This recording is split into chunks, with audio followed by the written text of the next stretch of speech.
Ladies and gentlemen, Julian Leppert. Thank you.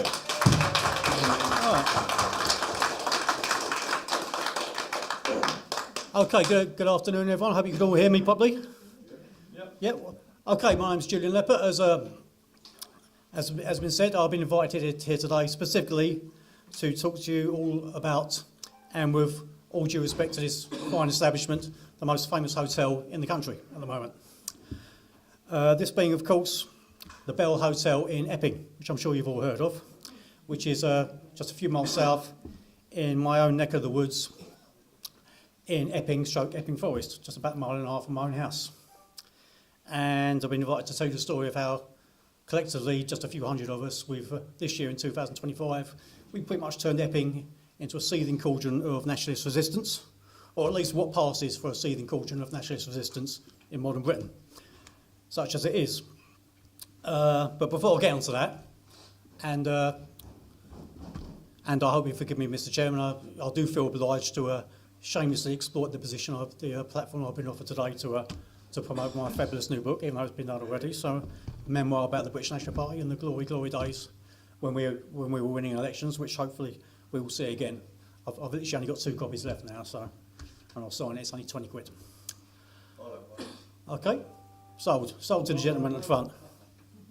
Could have an auction, couldn't we, perhaps, you know. Take a few more. And I better not do that. That's a bit, not on camera anyway, so.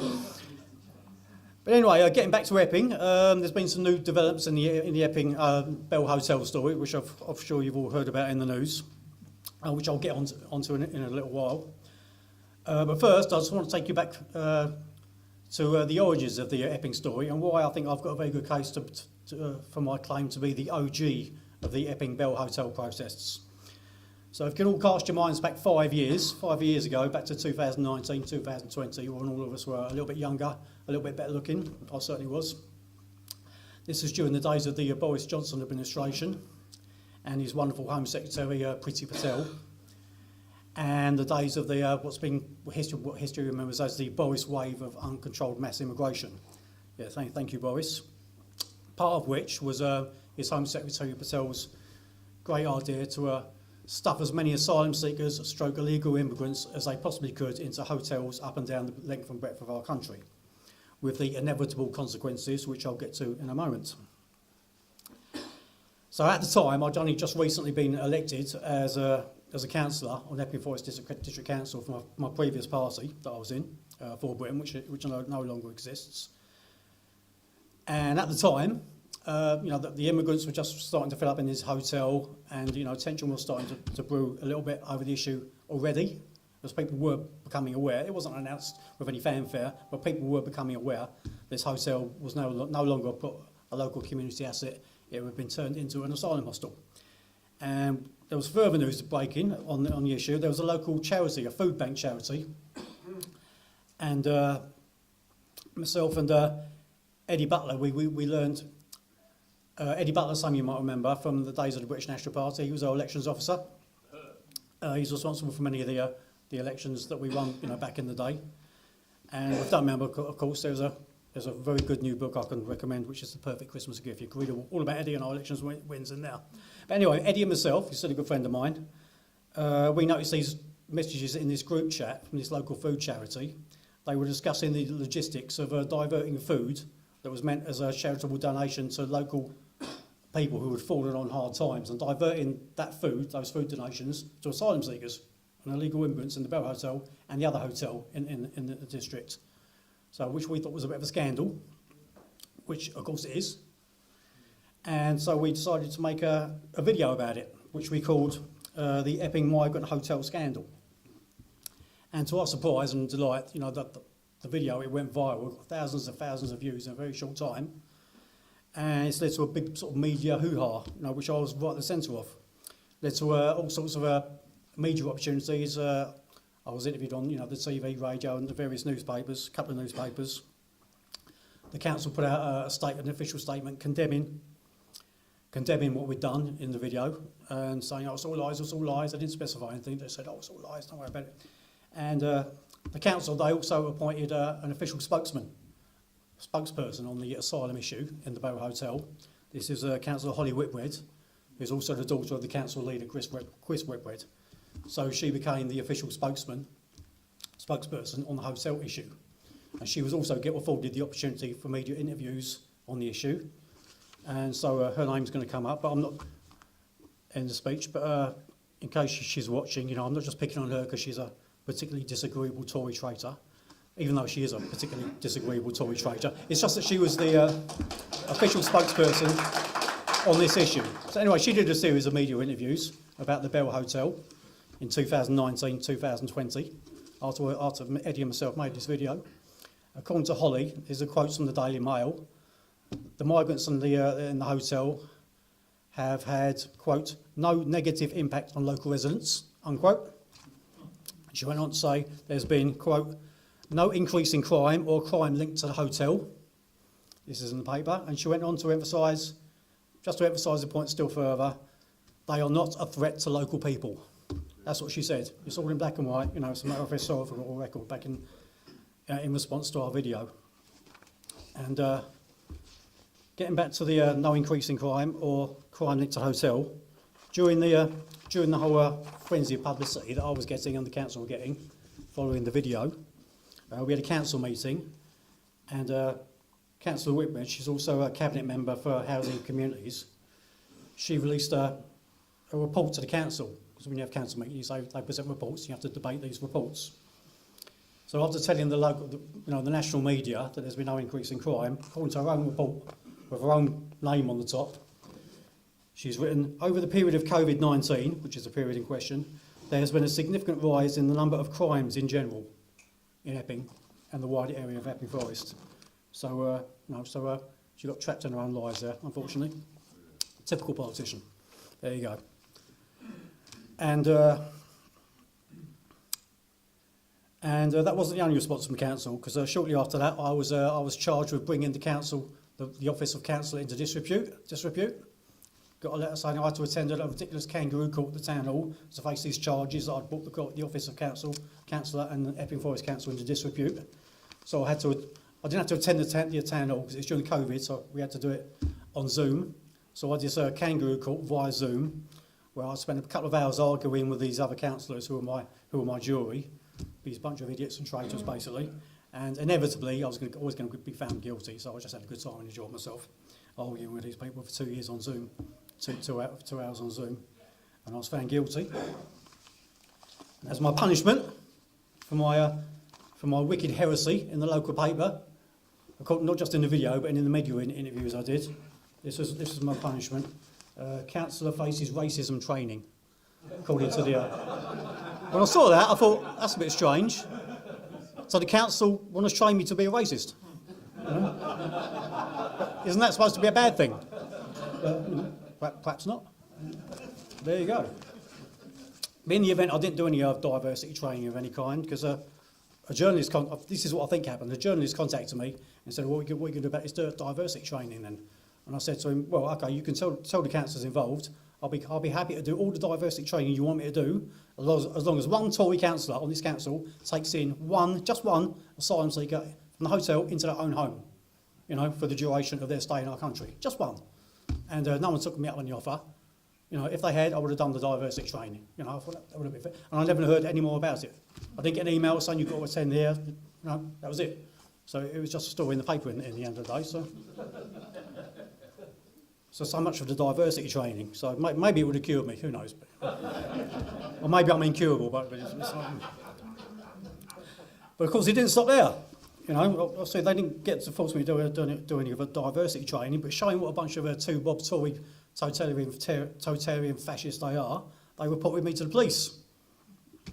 And here's the front page headline: far-right video lies reported to police. There you go. There's me and Eddie on the front, looking a bit younger and a bit handsomer. So what happened? I got a call from Harlow Police Station saying I had to attend the police station on such and such a date to answer charges of inciting racial hatred, I think it was. This is following a report from the people who reported it to the police.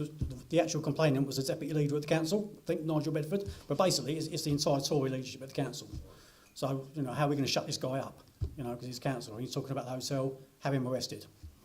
But 2 days later, I got another phone call from Harlow Police Station. They said, "Oh, yeah, we know it's BS. We know politically motivated, vexatious rubbish. So, you know, don't worry about it, we're dropping it.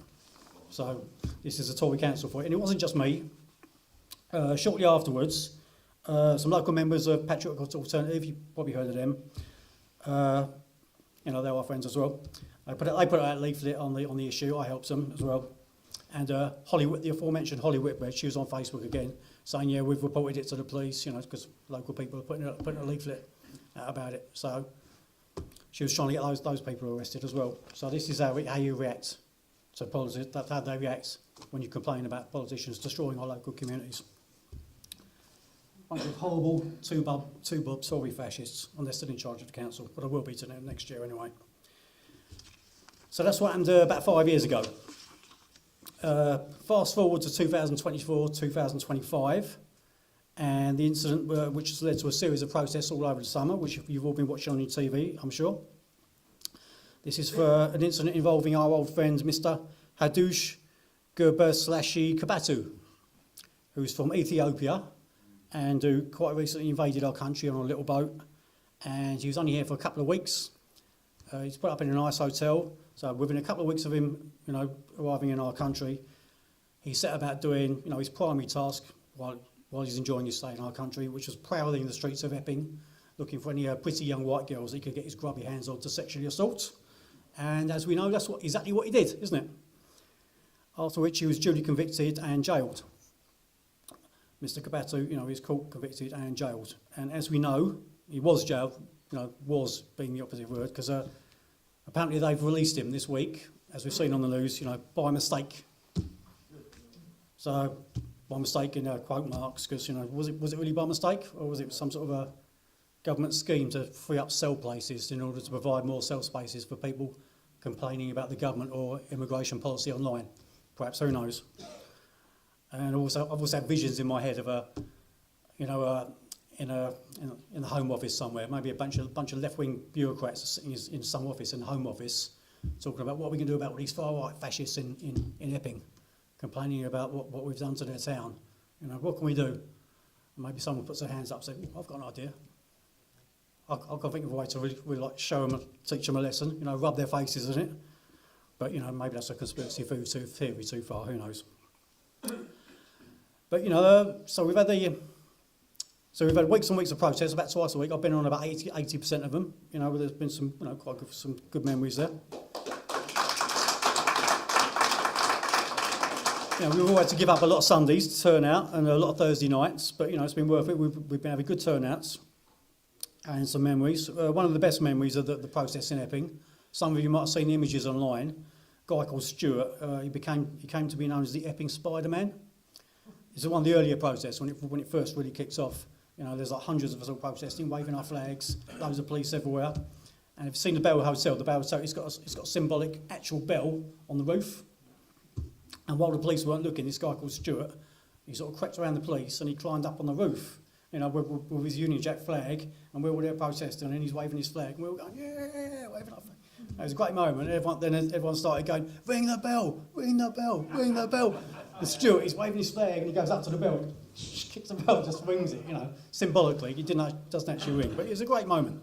And I had a chat with him afterwards, and I said, you know, Stuart, I wish I'd thought of that, you know, because I was a bit jealous. I wanted to be the hero of the day, you know, just to feed my giant ego. But if you're wondering what happened to Stuart, Stuart is actually one of the three gentlemen who have recently been jailed for, you know, violent disorder, supposedly. I mean, I didn't see what he was accused of doing, but when I was speaking to him, you know, he seemed like a really nice, friendly, peaceful guy. I can't see any way he's involved in anything violent. I think they've just targeted this guy because he did such a high-profile little stunt. You know, and him along with two other guys, I don't know what they did or didn't do, probably virtually nothing. And they've now been sentenced to longer prison sentences than the immigrant who sexually assaulted the girl in Epping High Road in the middle of the day. And so that's the country that we're living in, unfortunately, isn't it?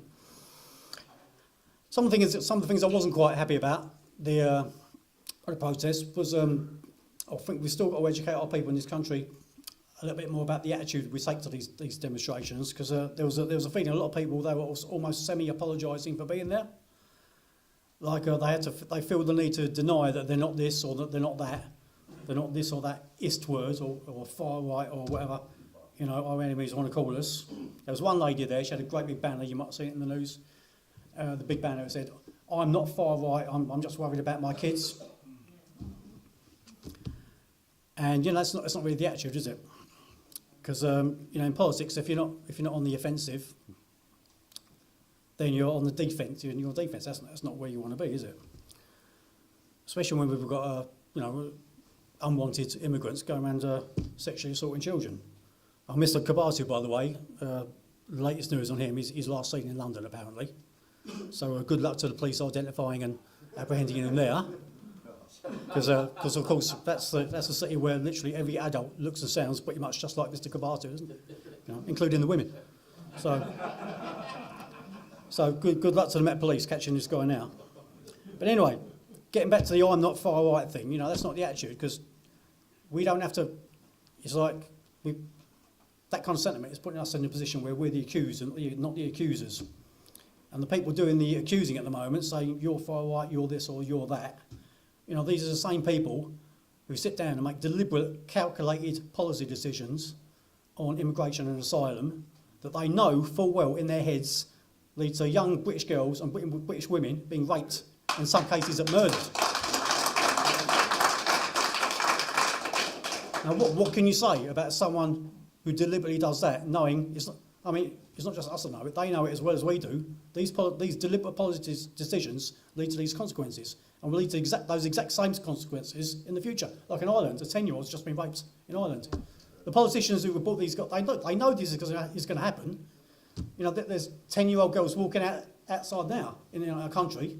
They're going to be, some of them are going to be attacked, possibly raped, possibly murdered by these people, but they keep doing it. I mean, what can you say about politicians who do that?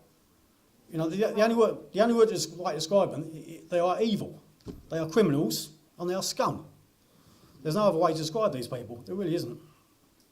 So we should not be on the defensive when dealing with these people. We should be the accusers, you know, not the accused. And that's how we've got to change the mindset, you know, of our people. Not just in politics and in the national discourse, but, you know, to a point where, you know, one day, you know, hopefully in my lifetime, we can be charged. And some of these people responsible for what happened, some of the things that are happening, you know, they'll be the accused, not just in the context of national discourse and in the context of politics, you know, but in the context of an actual physical real-life courtroom, where some of these people will hopefully in my lifetime find themselves surrounded by lots of lawyers, juries, judges, where hopefully some of these people will then find themselves not just accused but convicted and sent to prison for a very, very long time for what they did to our country and for what they did to that 14-year-old schoolgirl on Epping High Road just a few months ago. Thanks very much. Cheers.